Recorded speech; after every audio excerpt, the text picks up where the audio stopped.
La musique, ça fait partie de votre vie, on sait que vous êtes parolier, et là, il y a une forte influence dans ce roman.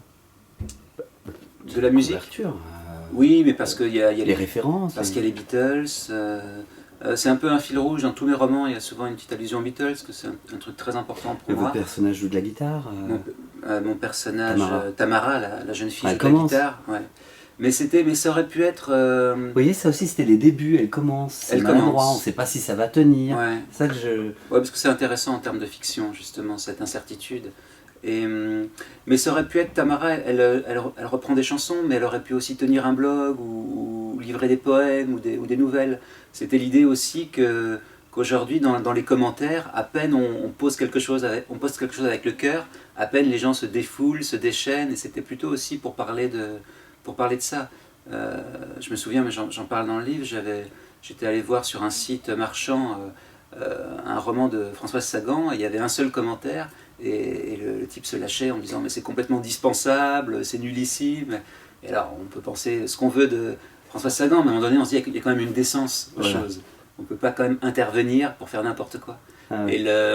Et le flic de ce roman est totalement d'accord avec ça. Le tueur dans le roman est aussi d'accord avec ça, donc ils se comprennent un peu tous les deux finalement. Et le flic pourrait préférer à un moment donné arrêter quelqu'un qui se comporte mal ou qui agresse une fille dans la rue, plutôt que ce tueur qui va zigouiller tous les gens qui mettent des commentaires négatifs sous ses vidéos. Ouais. Et il y a aussi quelque chose d'intéressant sur lequel vous touchez dans notre époque, c'est cette envie d'avoir son petit moment de gloire sur Internet. Et ouais. C'est pas forcément ce qu'on a, parce qu'on a obligatoirement les commentaires néfastes qui vont arriver plus vite que la gloire. Ouais, et dans le cas de Tamara, c'est pas la gloire, elle s'en fout, c'est plutôt du réconfort. C'est-à-dire que...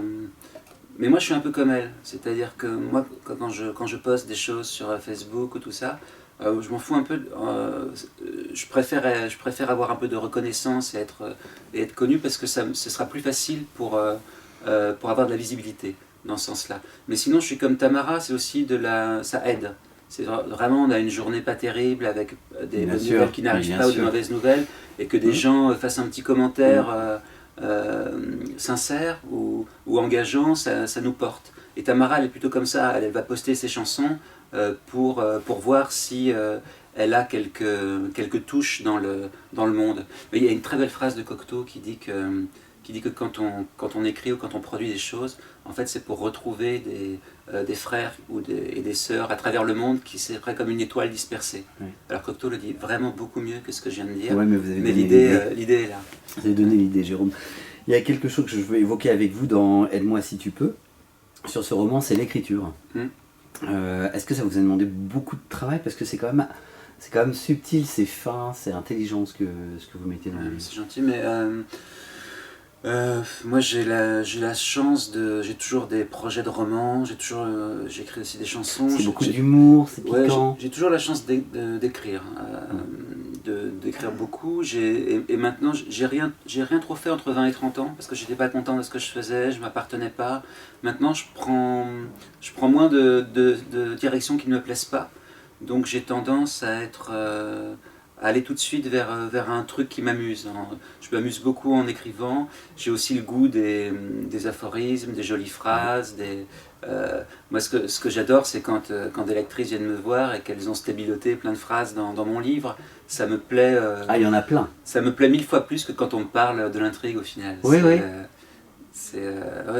J'essaye de faire des phrases qui sont justement comme des petites étoiles qui restent un peu longtemps, qui brillent un peu comme ça dans le... J'aime beaucoup la vie d'un livre quand le livre est fini aussi, où on continue quelques jours à y penser, à l'emporter avec soi. Et c'est pour ça qu'il faut faire des phrases qui touchent. Ah ouais, vraiment. C'est plein de phrases qui touchent justement. Ah, c'est gentil. Donc, et pourtant, évidemment, vous ne pouvez pas passer à côté de votre boulot de romancier, vous nous racontez quand même une histoire, ça se tient du début jusqu'à la fin, mais on sent qu'il y a quand même le plaisir d'écrire et le plaisir d'offrir au lecteur justement des phrases qu'ils peuvent garder. Oui, c'est ça, c'est vraiment le but.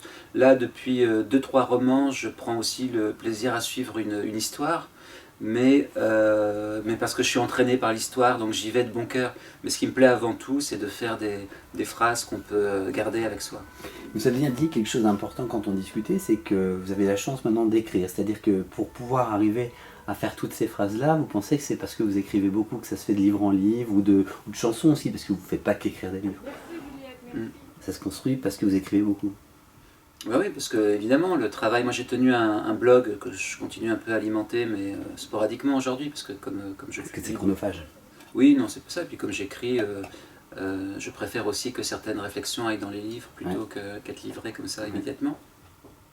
Mais oui, c'est...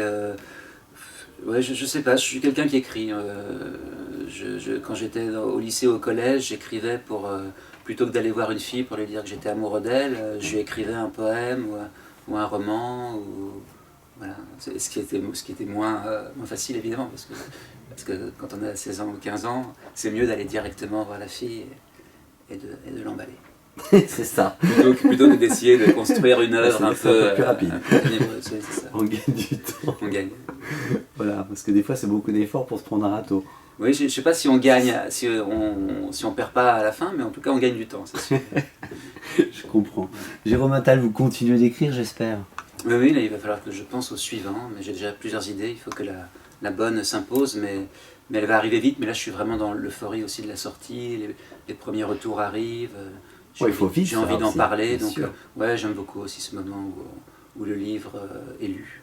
Bah oui, parce que c'est un moment où on sort aussi de sa solitude, où on a bossé dans son coin, et après on travaille avec l'éditeur, mais là ça se partage enfin. Oui, ça se partage enfin. Et puis moi je fais beaucoup de salons du livre, de dédicaces, donc je suis rarement finalement dans une solitude. Je me nourris aussi de la vie comme elle vient, comme elle passe pour écrire. Voilà, on écrit. C'est pour ça que j'aime beaucoup ce personnage de flic, parce qu'il a envie d'intervenir tout le temps. Et quelqu'un qui écrit a aussi envie d'intervenir.